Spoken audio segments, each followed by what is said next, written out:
Halo teman-teman semuanya, bertemu lagi dalam perkuliahan pengembangan media pembelajaran berbasis komputer dengan dosen pengampu Bapak Nopriawan Berkatasi, SSI MPD. Di sini kami dari kelompok 4 yang beranggotakan 5 orang telah membuat sebuah video terkait prosedur pengembangan desain atau penjelasan pembuatan media pembelajaran yang sudah kelompok kami buat. Kami mengembangkan media pembelajaran berbasis website dengan menggunakan web utama berupa blog. Dalam pengembangannya, kami menggunakan desain pembelajaran model EDI karena model ini adalah salah satu proses pembelajaran yang bersifat interaktif dengan tahapan-tahapan dasar pembelajaran yang efektif, dinamis, dan efisien. Model ini sangat cocok dengan media pembelajaran yang kami buat. Nah, sesuai dengan namanya, model ini melibatkan tahap-tahap pengembangan model dengan 5 langkah atau 5 fase pengembangan yang meliputi analisis, design, development atau production, implementation or delivery, dan evaluation. Lalu, bagaimana prosedur pengembangan desain produk kami? Berikut tahapan-tahapannya. Tahap yang pertama yaitu analisis. Pada tahap ini, hal yang kami lakukan adalah analisis kebutuhan, analisis target atau peserta didik, serta analisis tugas dan topik. Dengan langkah pertama yaitu mengidentifikasi tujuan. Tujuan pembelajarannya menggunakan klasifikasi sederhana anatomi Bloom yang mencakup dimensi kognitif, afektif, dan psikomotor. Pada media yang kami buat, kami mengidentifikasi tujuannya dengan cara melihat kebutuhan siswa, apa yang diinginkan siswa dari hasil pembelajaran, apakah pengetahuan, keterampilan, sikap, perilaku, atau yang lainnya. Yang kedua, mengidentifikasi prasyarat pembelajaran. Untuk mempelajari tujuan tadi, peserta didik tentunya memiliki pengetahuan sebelumnya. Nah, prasyaratnya adalah siswa diharapkan sudah memiliki pengetahuan terkait apa itu makna suatu konsep di dalam kimia, supaya nanti memudahkan siswa belajar konsep atom.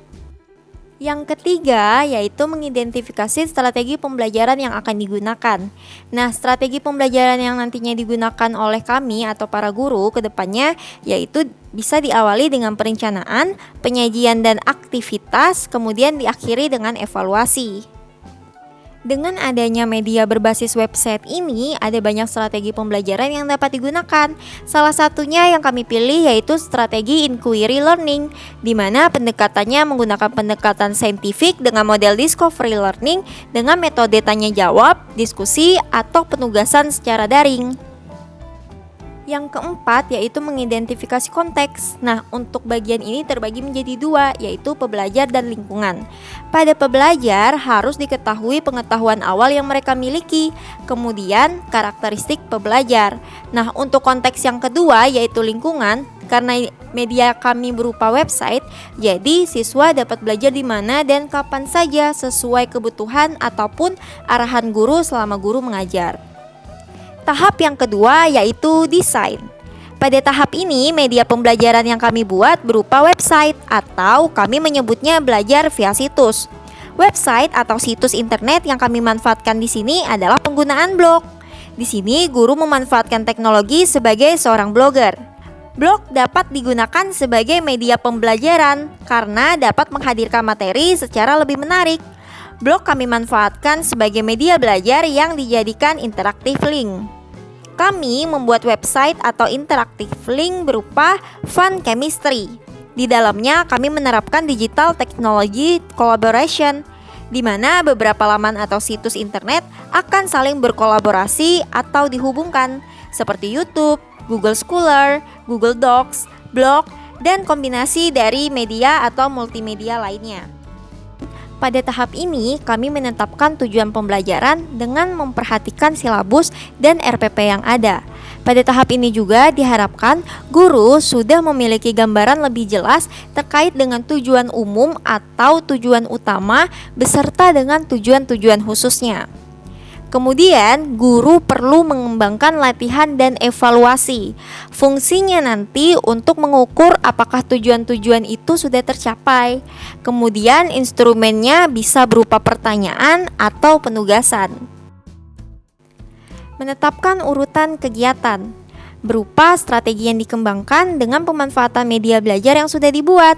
Guru merencanakan seperti apa nanti pembelajaran berlangsung, apakah diawali dengan pertanyaan, motivasi, kemudian diberikan link website, lalu diberi tugas untuk mengkonstruksi pengetahuan itu. Kemudian yang berikutnya adalah memilih format penyajian. Website kami dapat dimanfaatkan untuk kuis dengan format memberi latihan-latihan untuk mencapai tujuan kognitif. Untuk sisi afektifnya, formatnya bisa menggunakan dengan bermain peran, dibentuk kelompok dengan memanfaatkan website tersebut, lalu siswa akan mengumpulkan informasi atau melakukan praktikum untuk kemudian dapat dipresentasikan. Tahap yang ketiga yaitu tahap development. Pada tahap ini kami mewujudkannya dalam bentuk aktual, yaitu kami mengembangkan bahan ajar multimedia berbasis digital yang dapat ditampilkan, dipresentasikan, atau ditayangkan. Pada website kami tidak menulis bahan ataupun mengemas kembali bahan, tetapi kami memilih pilihan ketiga, yaitu menata ulang bahan. Kami tidak menulis atau memodifikasi, mengubah bahan-bahan yang ada, tetapi mengkompilasi atau mengumpulkan bahan-bahan yang menurut kami cocok dengan media yang kami kembangkan. Seperti halnya PPT, jurnal, buku, video pembelajaran, materi atau artikel, aplikasi belajar yang kami kumpulkan untuk kemudian dapat dilihat, dibaca, diakses, atau digunakan, kemudian membuat pedoman penggunaannya. Tahap yang keempat yaitu tahap implementation. Pada tahap ini perlu dibuatnya prosedur latihan atau pedoman penerapan yang dimulai dari persiapan, pelaksanaan, dan evaluasi. Setelah dilatih prosedur tadi, maka dilakukanlah uji coba media yang dikembangkan. Uji coba dilakukan dengan sedikitnya 3 tahapan. Dimulai dari kelompok kecil yang beranggotakan 2-3 orang.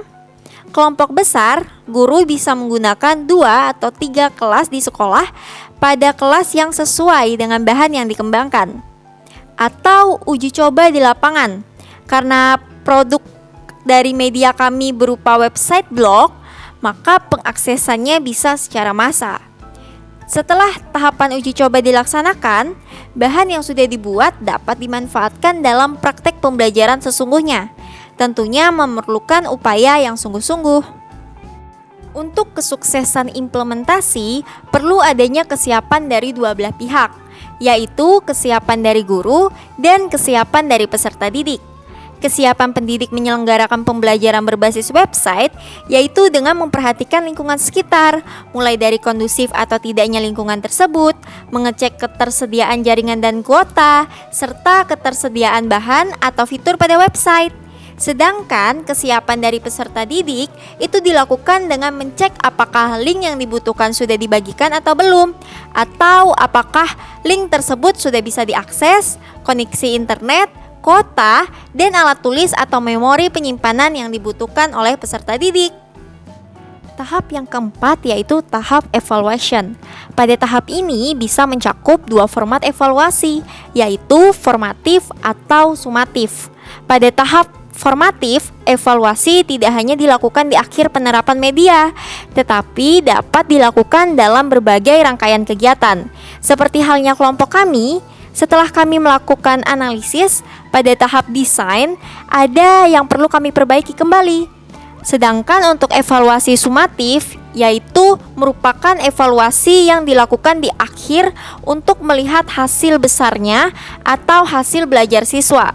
Dalam konteks pengembangan media ajar, yang kami evaluasi ada 3 hal ini saja, yaitu apakah media kami efektif, dalam arti mampu membuat siswa belajar dibandingkan sebelum menggunakan media website. Kemudian mengukur seberapa efisiennya media belajar ini. Lalu apakah media belajar kami menarik atau tidak. Media yang kami buat sudah cukup efektif, tetapi perlu dimaksimalkan kembali. Dilihat dari efisiensinya, media kami ketika digunakan hanya memerlukan waktu yang singkat, tidak perlu menggunakan bahan mahal, dan dapat diakses kapanpun. Media ini juga sudah cukup menarik karena siswa dapat terlibat di dalamnya dengan sukarela ataupun dengan senang hati. Demikian video ini kami buat untuk menjelaskan pembuatan media pembelajaran berbasis website atau prosedur pengembangan desain media pembelajaran. Ada banyak model pengembangan media pembelajaran. Semoga video ini bermanfaat. Sekian dari kami kelompok 4 dan terima kasih.